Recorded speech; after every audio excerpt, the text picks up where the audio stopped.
Pamilyar ba kayo sa pakiramdam na tila may sariling buhay ang tiyan ninyo at kung minsan ay hindi mahulaan ang ikikilos nito? Yung tipong ang isang pagkain na okay lang kahapon, ngayon ay sanhi na ng matinding gulo sa loob ninyo? Kung oo, malamang pamilyar kayo sa tatlong letrang may dalang hamon, IBS. Ngayon, pag-uusapan natin ang irritable bowel syndrome. Pero hindi ito magiging isang nakakainip na lecture tungkol sa mga sintomas. Ipapakita ko sa inyo ang isang kumpletong meal plan para sa isang araw. Isang araw kung saan pasasalamatan kayo ng inyong tiyan. Manatili kayo at malalaman ninyo na ang pagkain para sa isang kalmadong tiyan ay pwedeng maging simple, madaling intindihin at masarap pa. Linawin muna natin, ang IBS ay hindi isang sakit sa tradisyonal na kahulugan. Isa itong functional disorder. Sa madaling salita, malusog ang inyong bituka sa pisikal na aspeto, pero parang may glitch sa software nito. Ito ay parang isang dispatcher sa istasyon ng tren na biglang nagpapadala ng mga tren ng walang direksyon o sistema. Ang ating misyon ay hindi labanan ang dispatcher na ito, kundi matutong makipag-ugnayan o makipag-ayos sa kanya. At ang pangunahing instrumento sa negosasyong ito ay ang pagkain. Hindi lang tayo basta mag-e-exclude ng pagkain, kundi bubuo tayo ng menu na nagpapatahimik, hindi nagpapalala. Isa itong kumpletong estratehiya at ngayon makikita ninyo ito sa aksyon. Pagdating ng umaga, tumutunog ang alarm at syempre, ang unang naiisip ng marami sa atin ay isang tasa ng kape. Mabango, nakakapagpasigla. Pero para sa atin na may irritable bowel syndrome, IBS, o yung mga sensitibo ang tiyan, ito na agad ang unang mali sa araw. Bakit nga ba? Isipin mo, ang ating bituka ay parang isang napakahinhin at sensitibong instrumentong pangmusika. Ang caffeine, parang bigla mong hahampasin ng malakas ang mga kwerdas. Isa itong napakalakas na stimulant. Dahil dito, mas mabilis at mas matindi ang pagkirot at pagkontrata ng mga kalamnan ng ating bituka. Para sa iba, pampagising lang yan. Pero para sa atin na may sensitibong tiyan, maaaring magdulot ito ng matinding pulikat, sakit, at biglaang paghahanap ng banyo. Dagdag pa rito, ang mataas na asido ng kape ay mas lalong nakakairita sa ating lining ng bituka na sadyang sensitibo na. Kaya naman, ibang-iba ang paraan ng pagsisimula natin sa araw. Sa isang simpleng gawain, pero napakahalaga. Isang baso ng maligamgam na tubig. At dapat maligamgam, hindi yellow cold at hindi rin sobrang init na nakakapaso. Ang malamig na tubig kasi ay maaaring magdulot ng pulikat at yan ang ayaw nating mangyari. Pero ang maligamgam na tubig, yung tama lang na bahagyang mas mataas sa temperatura ng katawan, ay parang isang malumanay na panggising sa buong sistema ng panunaw.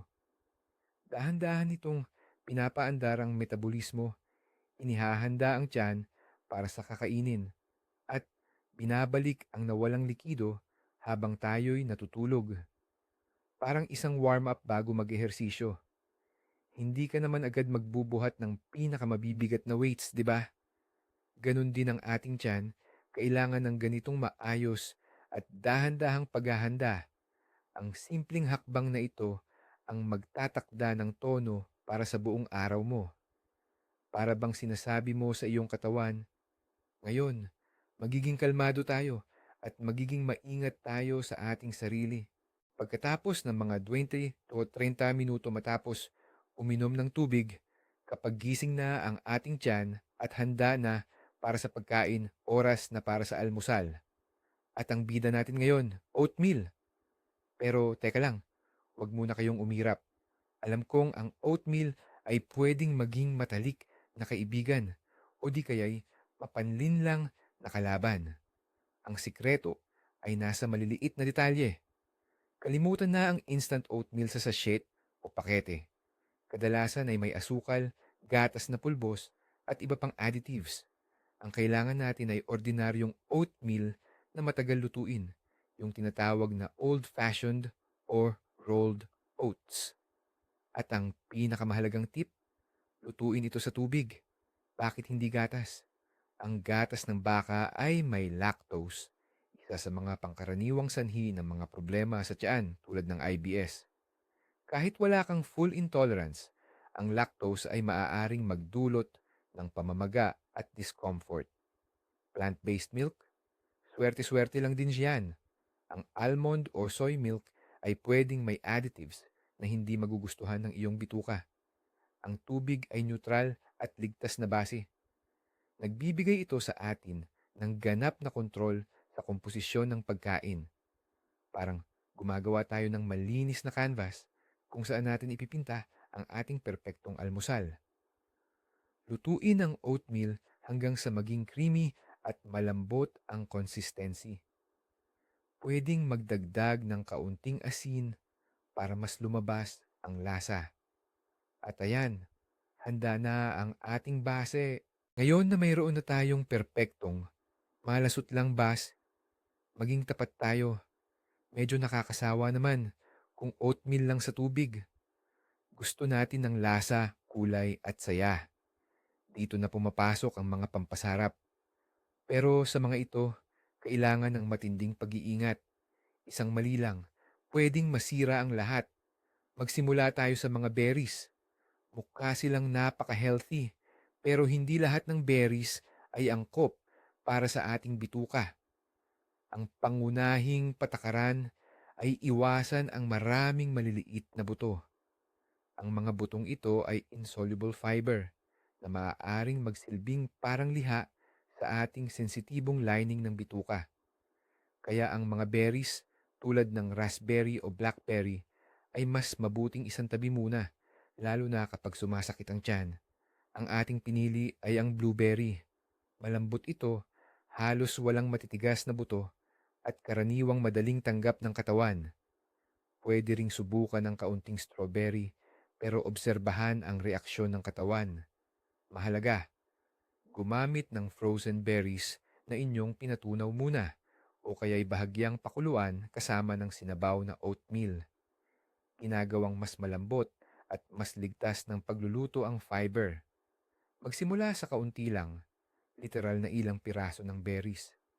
Ang layunin ay hindi labis na pabigatin ng sistema, kundi magdagdag lang ng kaunting lasa at sustansya. Tandaan, sa IBS ang mas marami ay hindi nangangahulugang mas mabuti. Pag-usapan natin ang tamis. Naglagay na tayo ng berries, pero parang kulang pa rin sa tamis, di ba? At dito tayo mahuhulog sa isa pang patibong, ang asukal. Ang ordinaryong puting asukal para sa ating bituka ay parang panggatong sa apoy. Nagiging sanhi ito ng pagbuburo, nagpapakain sa maling uri ng bakterya at bilang resulta, nagdudulot ng kabag at utot. Para itong mabilisang pista para sa masasamang bakterya na ang kapalit ay matinding pagkadismaya at kakulangan sa ginhawa. Paano naman ang pulot-pukyutan? Sa kasamaang palad, marami itong taglay na fructose na para sa marami na may IBS or irritable bowel syndrome ay isang malakas na trigger o nagpapalala ng kanilang kondisyon. E paano naman ang mga artificial sweeteners? Masahol pa, ang kanilang kemikal na istruktura ay kadalasang nakakalito sa ating microflora at maaaring magdulot ng hindi inaasahang reaksyon. Kaya ano ang gagawin? Ang ating tagapagligtas ay ang natural na maple syrup. Sa kaunting dami, mas madalas itong tanggap ng katawan. At ang mahalagang salita rito ay kaunti lamang. Hindi natin kailangan ng matinding tamis. Ang kailangan natin ay may banayad lang na tamis. Kaya't magdagdag tayo ng kalahating kutsarita lamang. Sapat na ito para balansehin ang lasa, ngunit hindi sapat para magdulot ng problema. Ang ating layunin ay unti-unting sanayin ang ating panlasa na hindi na mangailangan ng matinding tamis at sa halip ay matuto tayong sarap sa natural na lasa ng mga pagkain. Ilang oras pagkatapos ng almusal, nararamdaman na natin ang bahagyang gutom. Oras na para sa ating unang merienda. Mahalaga ito. Hindi natin dapat hayaang lumipas ang gutom ng sobra dahil kapag nangyari yan, malaki ang posibilidad na kumain tayo ng labis at mabilis sa tanghalian. Direkta itong magiging sanhi ng pagkabigla ng ating sistema ng panunaw. Ang merienda sa IBS ay dapat parang isang pit stop sa karera. Mabilis, simple, at lubos na epektibo nang hindi nagdudulot ng anumang problema sa tiyan. Kalimutan na natin ang mga komplikadong sandwich, yogurt na may pampalasa o additives o sandamakmak na mani. Ang pinakamagandang pagpipilian para sa atin ay isang hinog na saging. Bakit ito ang napili? Ang saging ay pinagmumulan ng mabilis na carbohydrates para sa enerhiya. Mayaman din ito sa potassium na mahalaga para sa paggana ng mga kalamnan kasama na ang kalamnan ng ating bituka. At ang malambot at malakrim nitong texture ay hindi nakakairita sa lining ng tiyan. Simple lang ito, predictable, at hindi na kailangan pa ng anumang paghahanda. Isa itong maaasahang kaibigan na laging handang tumulong at hindi ka kailanman pababayaan. Pinapawi nito ang unang bahagyang gutom, pinapanatili ang stable na antas ng asukal sa dugo, at nakakatulong upang matiyaga tayong makapaghintay sa tanghalian ng walang biglaang cravings o labis na pagkain. Simple lang, pero napakatalino. Pagdating sa saging, may isang napakahalagang punto rito na madalas hindi napapansin ng marami.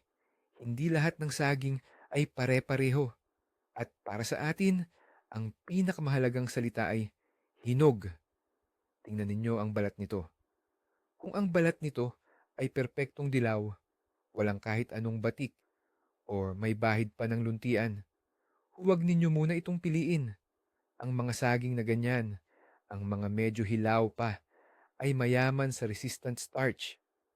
Para sa isang malusog na tao, maaaring maging kapakipakinabang pa nga ito dahil nagsisilbi itong pagkain para sa good bacteria sa bituka.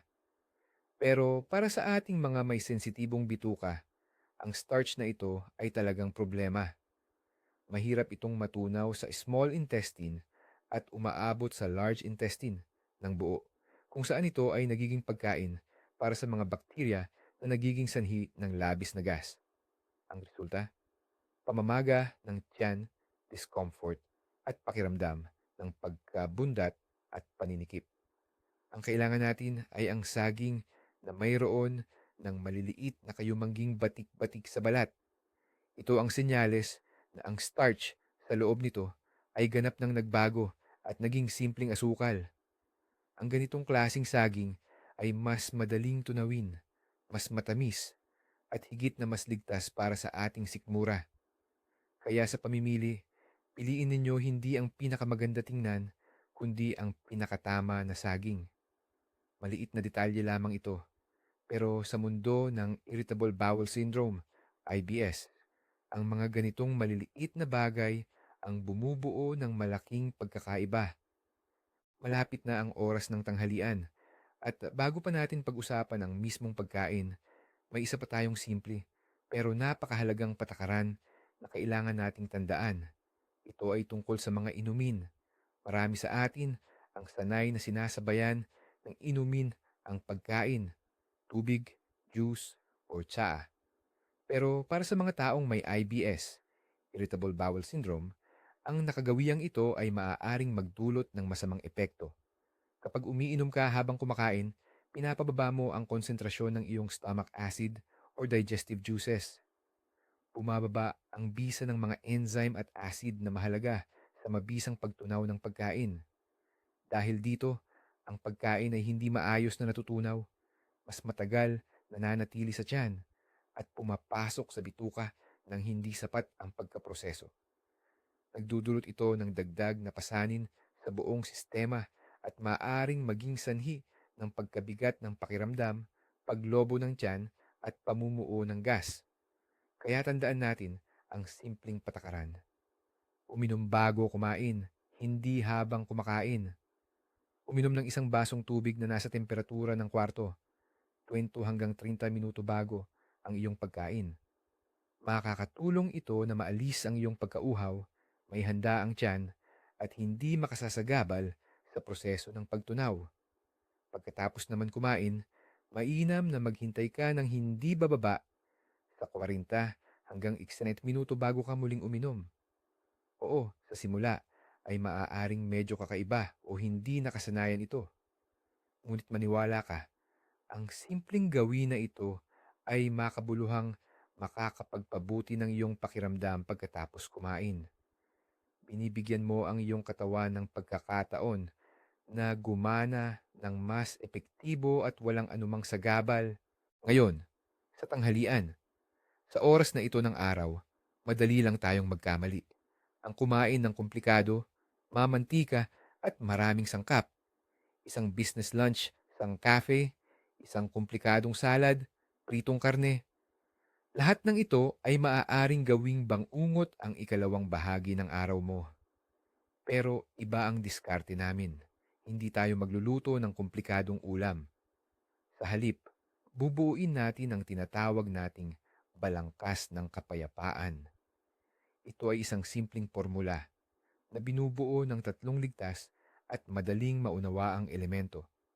Isang protina na madali sa tiyan, isang simpleng carbohydrate at lutong gulay.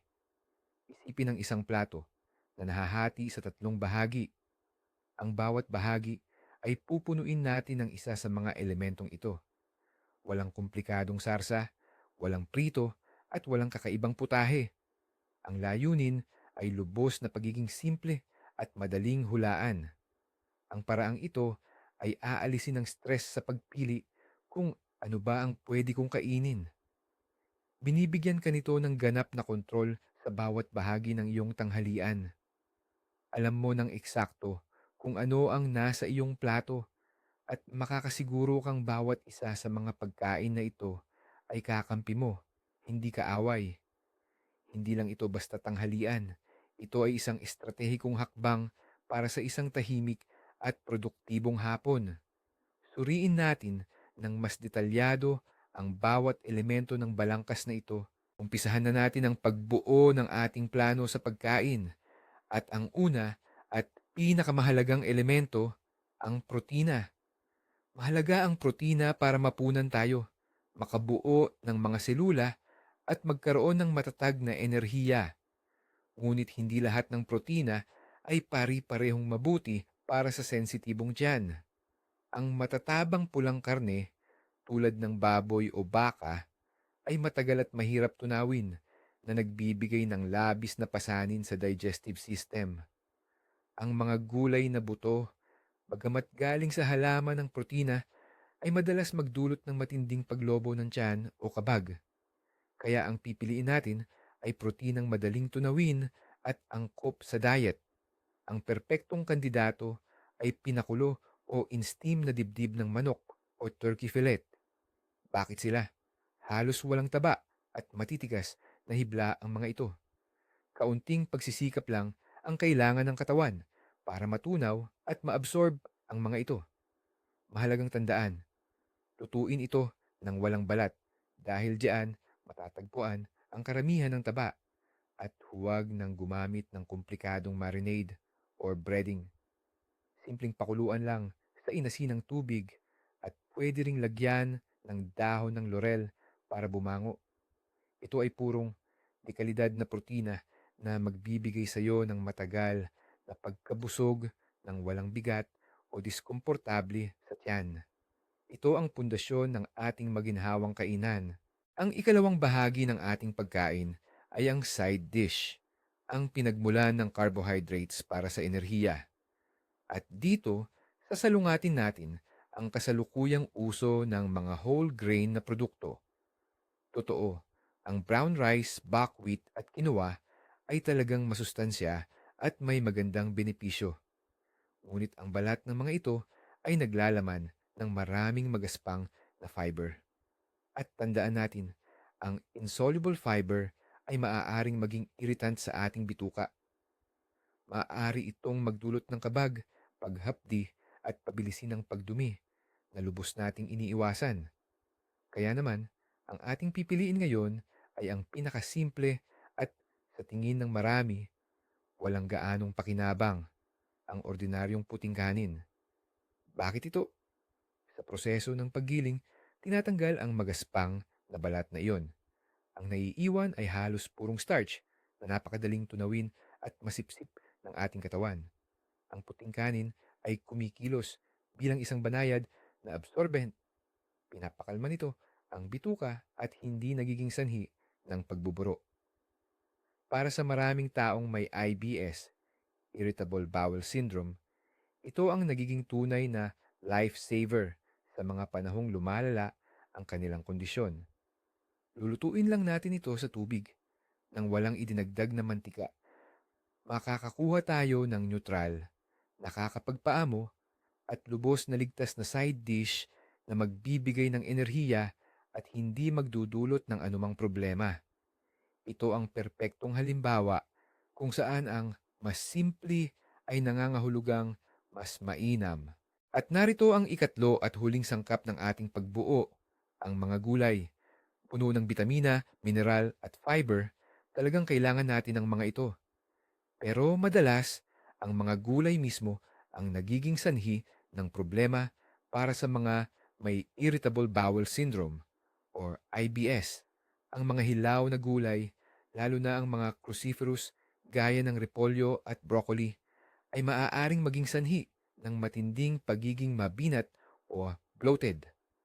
Ang kanilang matitigas na balat at hibla ay humihingi ng matinding pagpupunyagi mula sa ating digestive system para matunaw. Dahil dito, mayroon tayong dalawang gintong tuntunin. Ang una, dapat laging lutuin ang mga gulay. Pwede itong pakuluan, i-steam, or i-bake. Ang prosesong ito ay nakakatulong para masira ang matitigas na cell wall at gawing mas malambot at mas madaling tunawin ang fiber. Ang ikalawang tuntunin, ibigay lang ang green light sa mga gulay na itinuturing na pinakaligtas. Ang mga pinakamabuting kaibigan natin dito ay ang zucchini, carrots, kalabasa, at string beans. Kaunti lamang ang taglay nilang matitigas na hibla at kadalasan madali itong tanggapin ng ating tiyan. Maaari itong steam or gumawa ng simpleng vegetable puree mula sa nilagang carrots at zucchini. Walang sibuyas, bawang o sili dahil ang mga ito ay malalakas na irritant. Tanging ang mga gulay na ito lang, lagyan ng kaunting asin at kung nais, isang patak ng olive oil kapag nasa plato na. Sa ganitong paraan, nakakakuha tayo ng sapat na nutrisyon nang hindi nalalagay sa panganib ang ating pakiramdam o kalusugan. Ngayon, huminto muna tayo saglit at kalampagin ang isa sa pinakamalaganap na alamat tungkol sa malusog na pagkain na para sa isang taong may IBS, Irritable Bowel Syndrome, ay maaaring magdulot ng malaking problema. Ang alamat na ito ay nagsasabing sa tanghalian, kailangan mong kumain ng malaking salad na gawa sa sariwang gulay. Nakikita natin ito sa mga patalastas, sa payo ng mga fitness blogger, at sa menu ng mga restaurant. Ano pa ba ang mas makabubuti kaysa sa isang plato ng sariwa, malutong na gulay, pipino at kamatis? Para sa malusog na bituka, marahil ay totoo nga yan. Ngunit para sa ating sensitibong bituka, ito ay isang hamon na hindi nito sasalubungin ng may pasasalamat. Ang napakaraming hilaw na fiber ay parang paglalagay ng bato sa washing machine imbis na labada. Kailangan ng digestive system na magtrabaho ng husto, halos mapagod para lang maproseso ito. Ang resulta, pamamaga, naabot sa puntong hindi na masara ang zipper ng iyong pantalon, masakit na pulikat at paghilab ng tiyan. Mga dahon ng lettuce, repolyo, hilaw na carrots, bell pepper. Lahat ng ito ay maaaring maging sanhi ng paglala. Kaya tandaan, ang malusog para sa lahat ay hindi laging nangangahulugang ligtas para sa iyo. Ang ating pagpipilian ay ang mga pagkaing malambot at madaling tunawin, hindi ang malutong at masyadong sariwa.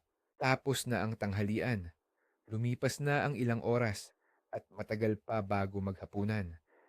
Para maiwasan ang sobrang pagkain pagdating ng gabi, kailangan natin ng pangalawang merienda sa hapon.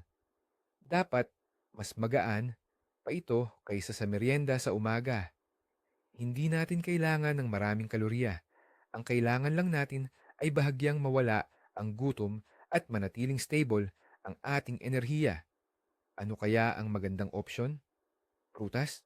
Hindi ito ang pinakamainam sa hapon dahil ang asido nito ay maaaring magdulot ng di komportable. Yogurt? Huwag nating kalimutan ng lactose. Mani? Masyado itong mataba at mabigat para sa isang merienda. Ang mainam na pagpipilian natin ay isang pares ng rice cakes. Bakit sila? Gawa sila sa kaparehong ligtas na puting bigas. Magaan sila, malutong, halos walang taba at fiber. Nagbibigay sila ng sarap na kagat at pakiramdam ng kabusugan nang hindi bumibigat sa tiyan. Pero, ang kainin lang sila ng walang kasama. Medyo nakakabagot. Para mas maging siksik at kawili-wili ang merienda, maaari kang magdagdag ng simpleng topping o sahog. Halimbawa, isang manipis na hiwa ng pinakuluang turkey na natira mula sa tanghalian. O kaya, gumawa ng pate mula sa pinakuluang karot na giniling sa blender na may kaunting olive oil. Magiging light, ligtas, at hindi bland na merienda ito na makakatulong sa iyo na maginhawang makarating hanggang sa hapunan. Balikan natin ang usapang inumin. Pero sa pagkakataong ito, pag-usapan natin kung ano ang dapat nating inumin sa buong araw. Nadesisyonan na natin na hindi tayo umiinom habang kumakain. Pero ano nga ba ang iinumin sa pagitan ng meals? Ang pinakamahalaga at pangunahing inumin para sa atin ay purong tubig, yung walang bula. Ito ang pundasyon ng lahat. Nakakatulong ito sa fiber para gumana ng maayos, nagtatanggal ng mga toxins, at sumusuporta sa lahat ng function ng ating katawan. Sa isang araw, kailangan mong inumin ang iyong recommended amount. Kadalasan, mga 1.5 hanggang 2 litro. Pero tandaan, hindi ito iniinom ng sabay-sabay, kundi paunti-unti, maliliit na lagok sa buong araw. Panatilihing may bote ng tubig malapit sa iyo. Yan ang pinakamagandang paalala. Paano naman ang tsaa? Ang black tea ay may tannins at caffeine na maaaring maging sanhi ng iritasyon sa tiyan. Mas banayad ang green tea pero may caffeine din ito. Ang pinakamainam na pagpipilian ay mga herbal teas pero kailangan pa rin ng pag-iingat dito. Halimbawa, ang popular na peppermint tea, bagamat kilala bilang mabuti para sa panunaw. Sa ilang tao na may IBS, irritable bowel syndrome, ay maaaring makapag-relax ng esophageal sphincter at magdulot ng heartburn. Ang pinakaligtas at versatile na option ay chamomile tea. Kilala ang chamomile sa kanyang mga katangiang nakapapakalma at anti-inflammatories. Dahan-dahan itong nakakaapekto sa sistema ng nerbiyos at sa makinis na muscles ng bituka. Isang tasa ng mainit na chamomile tea sa pagitan ng tanghalian at hapunan ay isang mahusay na paraan para makapagpainit at makapagpakalma ng iyong tiyan.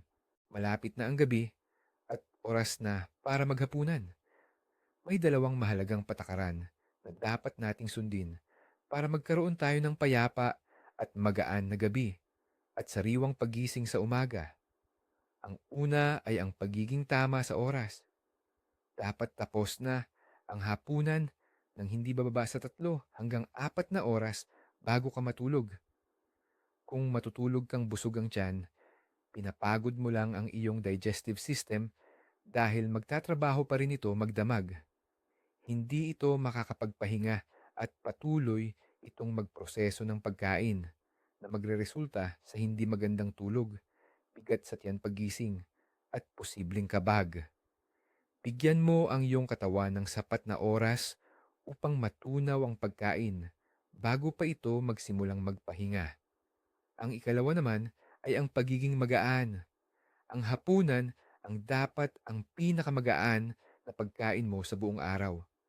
Iwasan ng mabibigat, mamantika, at prinitong pagkain. Sa gabi, bumabagal ang ating metabolismo, kaya mas nahihirapan ang ating tiyan na tunawin ang masasalimuot na pagkain. Isipin na ang iyong katawan ay parang isang syudad na naghahanda na para matulog. Humihinto ang aktibong paggalaw sa mga kalsada at unti-unting namamatay ang mga ilaw sa mga bintana. Ganoon din, ang iyong digestive system ay dapat unti-unting magtapos ng trabaho at hindi biglang bigyan ng napakabigat na trabaho sa anyo ng siksik na hapunan. Ang pagsunod sa dalawang simpleng tuntunin na ito ay 80% porsenta ng tagumpay para sa isang payapang gabi. Kaya, ano nga ba ang main course para sa ating magaan at saktong hapunan? Kung manok o pabo ang kinain natin sa tanghalian, ang puting isda ang perpektong pagpipilian para sa hapunan. Ang mga isdang tulad ng sikod, hake, polok o dorada ay napakagaan sa tiyan at madaling tunawin. Iba ang istruktura ng protina ng isda kumpara sa karne. Mas malambot ito at mas mabilis na natutunaw ng ating katawan nang hindi nangangailangan ng labis na enerhiya. Bukod pa rito, ang puting isda ay may napakababang taba. Ngunit ang kaunting taba nito ay naglalaman ng healthy omega-3 fatty acids na may anti-inflammatory effect na malaking tulong para sa ating bituka. Ang pinakamagandang paraan para lutuin ito ay ang pagbe-bake sa oven. Balutin lang ang piraso ng fillet sa parchment paper. Lagyan ng kaunting asin, isang tangkay ng dill or parsley, at maaari ring isang hiwa ng lemon para sa dagdag na aroma. Ilagay ito sa oven. Walang mantika, walang breading. Ang makukuha ninyo ay isang napakalambot, makatas, at ganap na ligtas na ulam. Bilang side dish sa isda, perpektong ipares ang maliit na serving ng pinakuluan o steam na gulay na ating napag-usapan na tulad ng zucchini o carrots. Ito ay isang kumpleto, ngunit napakagaang hapunan. Katatapos lang ng hapunan at may kaunti pa tayong oras bago sumapit ang tulog. Sa mga sandaling ito, maraming naghahanap ng matamis, isang panghimagas, cookies, tsokolate, o candy. Ngunit alam nating ang pagkain ng asukal sa gabi ay hindi magandang ideya. Maaari itong maging sanhi ng pagaspas o pagbuburo sa tiyan, makagulo sa iyong tulog, at magdulot ng di kaginhawaan sa umaga. Kaya, ano ang magandang gawin kung nais nating tapusin ang araw sa isang kaaya-aya at nakaka-relax na ritual? Dito na pumapasok ang panggabing tsaa na nakakapagpakalma. Bukod sa kilalang chamomile, mayroon pa tayong isa pang napakagandang opsyon, ang fennel tea. Mula pa noong sinaunang panahon, kilala na ang buto ng fennel sa kakayahan nitong magpakalma ng pamumulikat at bawasan ang pagiging mabinat sa tiyan. Ito ay isang natural na panlaban sa kabag. Ang fennel tea ay may magaan, bahagyang matamis, at lasang anis na amoy at lasa. Wala itong caffeine at talagang nakakapagparelax. Para ihanda, ibuhos lamang ang isang kutsaritang buto ng fennel sa kumukulong tubig. Hayaang itong ibabad ng 7 minuto at pagkatapos ay inumin ng dahan-dahan.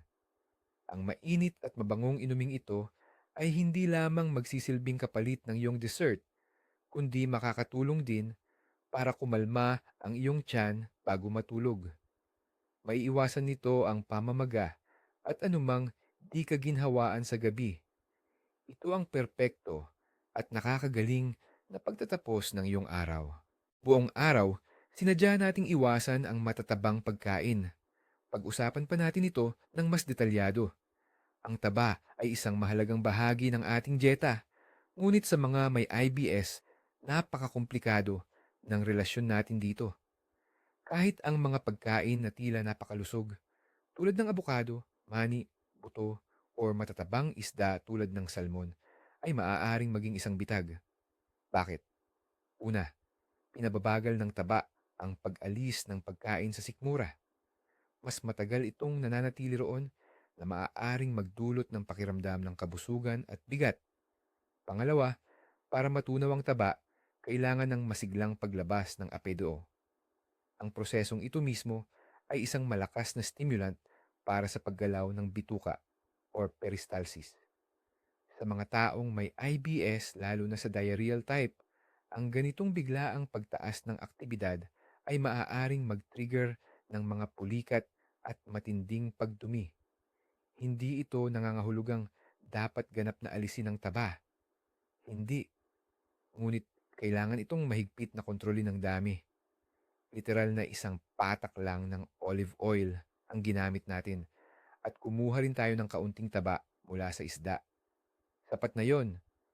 Ngunit ang pagkain ng isang dakot ng almendras o kalahating abokado ay isang panganib na hindi dapat gawin, lalo na kung hindi pa nakakamit ang matatag na paggaling at hindi pa nauunawaan ang iyong personal na triggers. At naisa-isa na natin ang buong araw, bawat hakbang. Ngunit may isa pa, marahil ang pinakamahalagang kasangkapan, kung wala ito, maaaring walang silbi ang lahat ng dieta na ito. Ito ay ang talaarawan ng pagkain at pakiramdam. Ang ating menu ay isang mahusay na panimula, isang ligtas na pundasyon. Ngunit bawat katawan ay natatangi. Kung ano ang akma para sa isa, ay maaaring magdulot ng ibang reaksyon sa iba. At ang tanging paraan para maunawaan kung ano ang nangyayari mismo sa iyong katawan ay ang pagmamasid at pagtatala. Maghanda ng isang simpleng notebook o gumamit ng notes app sa iyong telepono. At araw-araw, tatlong bagay lang ang itatala mo. Una, ano ang kinain mo at anong oras? Maging tumpak hanggat maaari. Pangalawa, anong mga sintomas ang naranasan mo sa buong araw?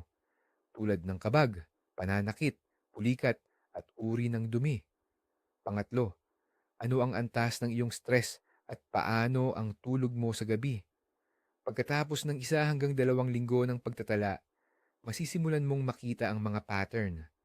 Maiintindihan mo na, marahil kahit ang safe na blueberry ay nagdudulot pala ng discomfort sa iyo. O kaya, ang problema ay hindi sa pagkain, kundi sa hindi mo magandang pagtulog. Ang tala-arawang ito ang iyong personal na detektib. Ito ang magpapabago sa iyo mula sa pagiging pasibong biktima ng sintomas tungo sa pagiging aktibong mananaliksik ng sarili mong katawan. Ito ang pinakamakapangyarihang hakbang upang makontrol ang IBS at narito na tayo sa pinakamahalaga, sa puntong pagbabago na binanggit ko. Sa pagtingin ninyo sa menu na ito, maaaring inakala ninyo na ang sikreto ay nasa mga tiyak na pagkain, oatmeal, bigas, manok, pero kalahati lang yan ng katotohanan. Ang tunay na susi sa pamamahala ng IBS, Irritable Bowel Syndrome, ay dumarating kapag naiintindihan mo na. Hindi lang tungkol sa anong kinakain mo, kundi pati na rin sa paano mo ito ginagawa. Ang pagkain ng may pag-iisip, mindfulness, dahan-dahang pagnguya, maliliit na servings, at ang pag-iwas sa pagmamadali at stress habang kumakain. Ito ang nagpapalit sa simpleng listahan ng pagkain tungo sa isang tunay na terapiya. Maaari kang kumain ng pinakaligtas na breast ng manok habang nagmamadali, nerbyosong nagbabasa ng balita sa telepono, at maramdaman mo pa rin ang lahat ng hindi ka nais-nais na sintomas. Sa kabilang banda, kung kumain ka ng medyo sensitibong pagkain, ngunit sa tahimik na kapaligiran na may kasiyahan at sa maliit na dami, maaaring hindi ka makaramdam ng anumang discomfort. Ang menu na ipinakita ko ay hindi isang mahigpit na dogma, kundi isang ligtas na pundasyon kung saan sa pakikinig sa iyong katawan ay makakabuo ka ng sarili mong komportabling dieta. Kaya sabay nating nilakbay ang isang buong araw, bumubuo ng dieta para sa isang payapang tiyan. Nakita natin na ang pagkain para sa IBS ay hindi tungkol sa gutom at nakakasawang paghihigpit, kundi sa may pag-iisip at maingat na pagpili para sa iyong mabuting kalusugan. Ito ay isang landas tungo sa pakikipagkaibigan sa iyong katawan. Salamat sa panonood ng video na ito hanggang dulo. Kung naging kapakipakinabang ito para sa inyo, paki-like at mag-subscribe sa channel para hindi mapalampas ang mga bagong episode. Ngayon, may tanong ako sa inyo. Ano-anong pagkain ang itinuturing ninyong personal na kaibigan or kaaway pagdating sa IBS? Ibahagi ang inyong karanasan sa comments. Sama-sama nating bumuo ng isang kapakipakinabang na database ng kaalaman